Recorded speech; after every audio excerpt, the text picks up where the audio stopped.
everyone, it's Tayne back again with another video, and today I am going to be reviewing a book called Angels and Demons by Dan Brown. As per usual, I'm going to be reading you a bit of the synopsis.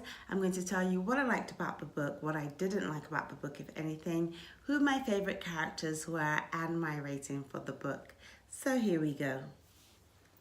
World-renowned Harvard symbologist Robert Langdon is summoned to a Swiss research facility to analyze a cryptic symbol seared into the chest of a murdered physicist. What he discovers is unimaginable: a deadly vendetta against the Catholic Church by a centuries-old underground organization called the Illuminati. In a desperate race to save the Vatican from a powerful time bomb, Langdon joins forces in Rome with the beautiful and mysterious scientist Vittoria Vertra. Together, they embark on a frantic hunt through sealed crypts, dangerous catacombs, and deserted cathedrals, and into the depths of the most secretive vault on Earth, the long-forgotten Illuminati lair. I feel like that is a good synopsis, but it doesn't kind of whet your appetite enough for how good this book is and what it's about. So basically what happens, okay, Robert Langdon is like, he's a professor and he's known for deciphering archaic symbols that nobody knows the meaning of. So basically, somebody approaches him at his university and says, look, this physicist, who is also a Roman Catholic priest, was murdered, and seared into his chest was this symbol, and we don't know what it means, but if we can figure out what it means, then it can help us lead to the killer. So when Langdon decides to take on the job, he then discovers that the priest is not the only the physicist is not the only guy that has been murdered. Throughout his time in Rome, other Catholic priests are being murdered with the same symbol being seared into their chest. And as Robert Langdon is investigating with this Vittoria lady, who is a scientist that worked very closely with the physicist priest guy, so she has a vested interest in finding out who killed him. They realize that what is happening is that priests that have been kidnapped or have been murdered are priests that are in, or cardinals that are in line to possibly become the next pope, because the pope was like really ill and the pope died, and a new pope has to be kind of sworn in, so to speak. So there is kind of like a race against time. So initially they think that there's like one particular assassin that's doing it, and then they realize that actually they think, oh, it might be like a rogue priest or monk that is doing it, and then they go down a rabbit hole trying to find out who is behind it, or like the force behind the assassin or the pope or what have, or the rogue priest or what have you, murdering everybody. When I was reading this book, I think the Da Vinci Code had just come out, and there was a lot of controversy along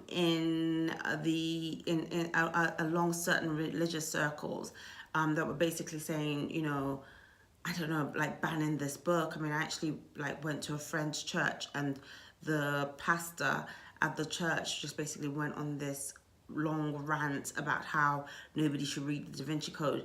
And I was looking at him thinking, you know, I don't really see why you're up in arms about the Da Vinci Code. Is angels and demons, if anything, you should have a problem with, because it really does bring into question certain aspects of religion. And that's what I didn't like about the book, to be honest, because, you know, I feel like religion is a personal choice, and the critique on religion that the book was given, I felt was told from a perspective that was quite unfair.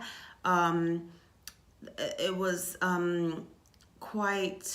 I felt it was quite harsh, actually. against the Catholic Church in particular. I mean, that's my personal view.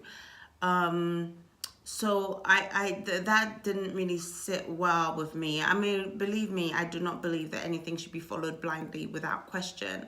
But I also don't think that people's beliefs should be attacked. And this book, certain elements of the book kind of came off in that way to me.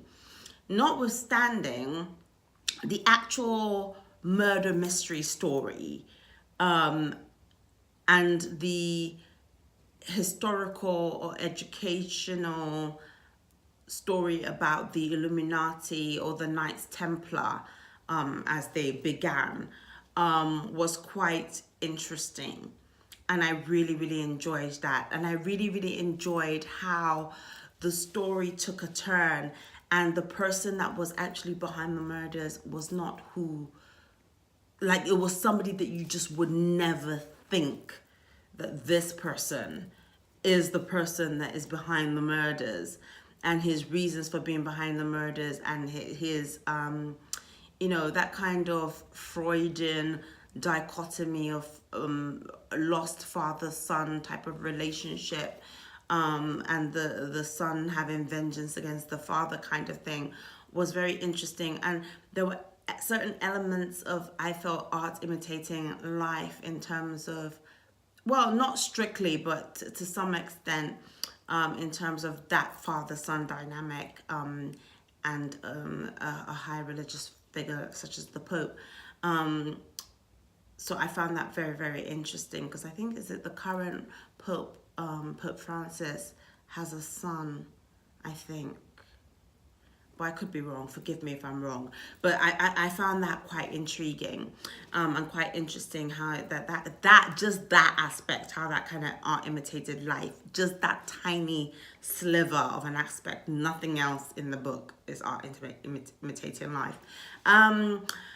My favorite character was the darkest character in the book, and it was a character called Chartrand. I can't remember. Basically, the albino monk priest guy. That guy was a scary guy, and the things that he did to himself, not to talk of what he did to his victims, was quite disconcerting. The description of flagellation and stuff like that in the book, very disconcerting.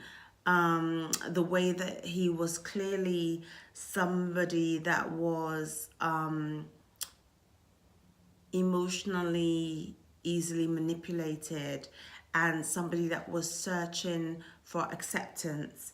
And again, that father-son dynamic, not biological father and son, but father figure and somebody looking for a father figure, child like person that was being manipulated. I thought that was really, really dark and twisted. And I found that character to be very, very compelling. So that was my favorite character, not because he was like a likable character, but because he was a very richly developed, complicated individual. And I don't think that the extent of his complication was adequately reflected in the movie, because the movie was just trying to capture so much in such a short space of time.